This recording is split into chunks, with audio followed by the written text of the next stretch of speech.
Assalamualaikum warahmatullahi wabarakatuh. Perkenalkan, nama saya Nabila Graselda dengan NIM C1B019160 Prodi Manajemen Universitas Jambi. Di video hari ini saya akan membahas mengenai dasar perhitungan, depresiasi, dan amortisasi. Baiklah, dasar pengenaan pajak. Dasar pengenaan PPN adalah sebuah istilah yang mengacu pada penggunaan nilai tertentu, di mana penggunaan nilai tersebut dijadikan sebagai dasar atas perhitungan untuk menentukan besaran PPN yang harus dipungut oleh pihak yang bersangkutan. Nilai yang digunakan sebagai dasar pengenaan PPN tidak hanya terdiri dari satu macam saja. Ini dikarenakan pengenaan untuk pungutan PPN tidak bisa dipukul rata, di mana pungutan PPN bisa dikenakan atas dua macam kategori objek pajak, yaitu barang kena pajak atau BKP dan jasa kena pajak atau JKP. Menurut Undang-Undang Pajak Penghasilan terdapat dua jenis biaya pengeluaran. Yang pertama yang dapat dikurangkan dari penghasilan bruto, yang kedua yang tidak dapat atau tidak boleh dikurangkan dari penghasilan bruto. Selanjutnya jenis dan tarif dasar pengenaan pajak. Yang pertama harga jual. Harga jual adalah nilai berupa uang termasuk semua biaya yang diminta atau seharusnya diminta oleh penjual.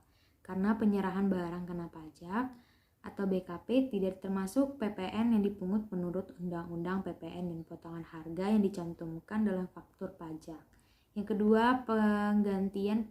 Penggantian adalah nilai berupa uang termasuk semua biaya yang diminta atau seharusnya diminta oleh pemberi jasa karena penyerahan jasa kena pajak atau JKP, tidak termasuk PPN yang dipungut menurut Undang-Undang PPN dan potongan harga yang dicantumkan dalam faktur pajak.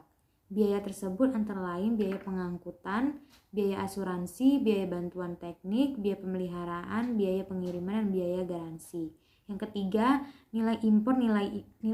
Nilai impor adalah nilai berupa uang yang menjadi dasar penghitungan biaya masuk ditambah pungutan lainnya yang dikenakan pajak berdasarkan ketentuan perundang-undangan perbaian untuk impor barang. Yang ketiga, nilai ekspor. Nilai ekspor adalah nilai berupa uang termasuk semua biaya yang diminta atau seharusnya diminta oleh eksportir. Yang keempat, nilai lain. Nilai lain adalah suatu nilai berupa uang yang digunakan sebagai dasar pengenaan pajak untuk penyerahan barang kena pajak atau jasa kena pajak yang memenuhi kriteria tertentu. Pengenaan dengan menggunakan nilai lain diatur dalam Keputusan Menteri Keuangan nomor 567 KMK nomor 4 tahun 2000. Selanjutnya, dasar perhitungan pajak. Dasar penghitungan pajak adalah nilai jual kena pajak atau NJKP berdasarkan Peraturan Pemerintah Nomor 25 Tahun 2002. Besarnya NKKP ditetapkan sebagai berikut. Yang pertama, objek pajak perkebunan, yang kedua kehutanan, yang ketiga pertambangan sebesar 40% dari NJOP, yang keempat objek pajak lainnya. Selanjutnya, depresiasi. Depresiasi pengeluaran atas pembelian, pendirian, penambahan, perbaikan, atau perubahan aktiva berwujud, kecuali tanah yang berstatus hak milik, hak guna bangunan, hak guna usaha, dan hak pakai yang dimiliki dan digunakan untuk mendapatkan, menagih, memelihara penghasilan yang mempunyai masa manfaat lebih dari 1 tahun, tidak boleh dibebankan sekaligus, melainkan dengan depresiasi. Harta tetap berwujud dibagi dua golongan. Yang pertama, harta tetap berwujud yang bukan bangunan terdiri dari 4 kelompok. Yang pertama, kelompok 1, kelompok harta berwujud bukan bangunan yang punya masa manfaat 4 tahun. Kelompok 2, kelompok harta berwujud bukan bangunan yang punya masa manfaat 8 tahun. Kelompok 3, kelompok harta berwujud bukan bangunan yang punya masa manfaat 16 tahun. Kelompok 4, kelompok harta berwujud bukan bangunan yang punya masa manfaat 20 tahun. Harta tetap berwujud yang berupa bangunan terdiri dari dua kelompok. Yang pertama, permanen. Masa manfaat 20 tahun. Yang kedua, tidak permanen. Masa manfaatnya tidak lebih dari 10 tahun. Metode penyusutan yang diperbolehkan menurut undang-undang. Yang pertama, metode garis lurus. Yang kedua, metode saldo menurun. Saat penyusutan dapat dimulai pada yang pertama bulan dilakukannya pengeluaran. Yang kedua, untuk harta yang masih dalam pengerjaan, penyusutannya dimulai pada bulan pengerjaan harta tersebut selesai dengan izin Dirjen Pajak. Penyusutan dimulai pada bulan harta berwujud mulai digunakan untuk mendapatkan, menagih, memelihara penghasilan atau pada bulan harat tersebut mulai menghasilkan. Selanjutnya, amortisasi.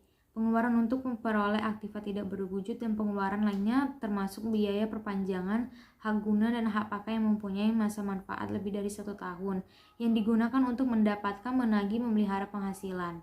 Tidak boleh dibebankan sekaligus melainkan dengan amortisasi.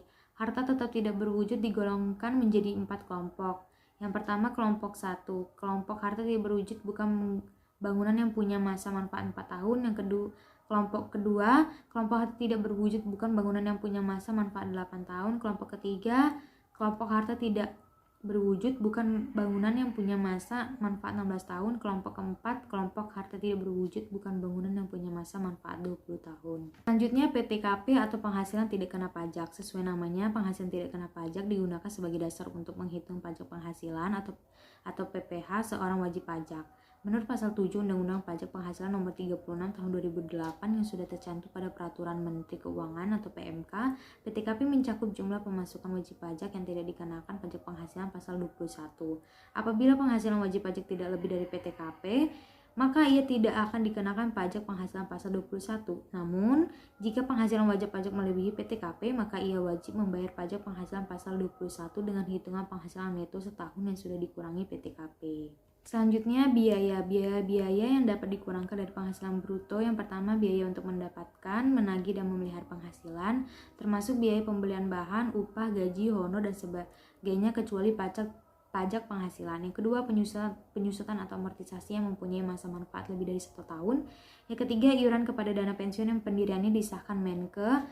Yang keempat, kerugian karena penjualan dan atau pengalihan harta dalam perusahaan untuk mendapatkan menagih dan memelihara penghasilan. Yang kelima, kerugian dari selisih kurs. Yang keenam, biaya penelitian dan pengembangan perusahaan yang dilakukan di Indonesia. Yang ketujuh, biaya beasiswa, magang dan penelitian. Yang kedelapan, PTKP untuk wajib pajak dalam negeri. Yang kesembilan, piutang yang nyata tidak dapat tertagih. Yang ke-10, premi asuransi yang dibayar pemberi kerja. Yang ke-11, penggantian atau imbalan atas pekerjaan atau jasa yang dilakukan dalam bentuk natura berupa penyediaan makan dan minum bagi seluruh pegawai. Yang ke-12, kompensasi kerugian fiskal tahun sebelumnya atau maksimum 5 tahun. Selanjutnya, biaya-biaya yang tidak boleh dikurangkan dari penghasilan bruto menurut UU Pajak Penghasilan adalah: pertama, pembagian laba dalam bentuk apapun. Yang kedua, biaya untuk kepentingan pemegang saham, sekutu dan anggota. Yang ketiga, pembentukan atau pemumpukan dana cadangan kecuali yang ditetapkan Menke. Yang keempat, premi asuransi kecuali yang dibayar pemberi kerja tersebut. Yang kelima, penggantian atau imbalan yang bersifat natura dan kenikmatan kecuali penyediaan makan dan minum atau yang ditetapkan oleh keputusan Menke. Yang keenam, jumlah yang melebihi kewajaran dibayarkan kepada pemegang saham. Yang ketujuh, harta yang dihibahkan, bantuan atau sumbangan kecuali zakat atas penghasilan dari wajib pribadi atau badan dalam negeri melalui Basnas yang disahkan oleh pemerintah. Baiklah, sekian video presentasi saya hari ini. Bila ada kekurangan kata atau salah kata, saya mohon maaf. Wabillahi taufiq wal hidayah. Wassalamualaikum warahmatullahi wabarakatuh.